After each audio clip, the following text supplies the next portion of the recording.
So I was thinking about this living seed bank idea, and that's, having pockets of very valuable plants growing all over the world, as many as possible, with the hopes that some will actually thrive in the climate to be. And I was wondering, what are the most valuable trees and stuff? I mean, my mind always goes to trees right away because they're a real solid investment, You invest in trees growing, and you're growing something that's going to keep it from all being barren. However, in addition to that, I was thinking about the spice trade and how important that was. People used to be able to make 100 times their money on sending off an expedition to get spices no one else had. And so, this is the world as it was. But the world is now, we can get anything we want anywhere. Well, let's make sure that we grow anything we want anywhere. So, as we go through our list of every single plant that exists, and whether it's interesting in any way or not, which they all are, the most interesting, of course, are potentially invasive ones, which we don't want to spread in the space where they're in. Although, that's a whole other topic. But I was thinking about how we really need to focus on the spices, because we already know that we like those a lot. Of course, medicinal plants were already on my radar. Things like quinine, which comes from some tree. And so we should be growing that everywhere in the whole world that has any possibility of ever having mosquitoes, which is everywhere. And if the temperature changes, then mosquitoes will actually be distributing all these kinds of diseases that they don't do now. Like, I live in a place where there's only mosquitoes when you have standing water, and they don't carry a lot of diseases, like shukabunga or whatever the fuck it is, malaria.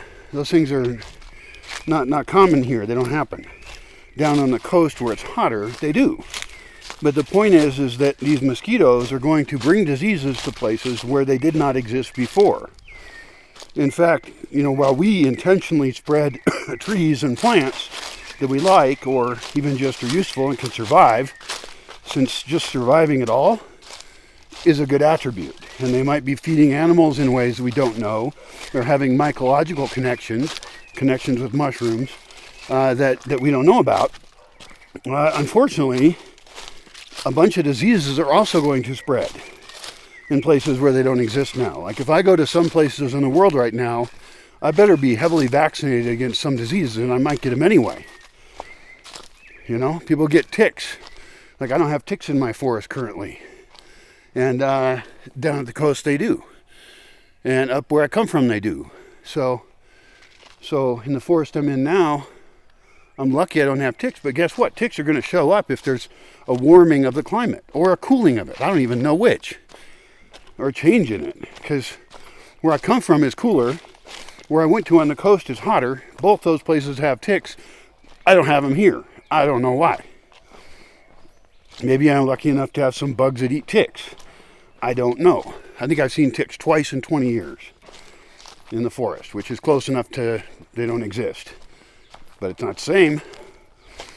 So even these last 2 dry years, where the rains have come late, that might mean that I could have a tick flourishing. Or maybe if it got wetter, there'd be more ticks. I don't even know. I don't know anything about ticks. I don't want to know about ticks. I have a suspicion that when you know about something, you might get it, which is not that rational, but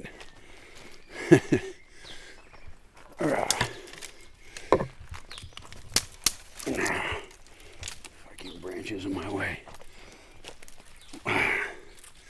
It's funny how many different ways there are to think about something. I guess that's where creativity really comes from, from combining ideas that before were not combined.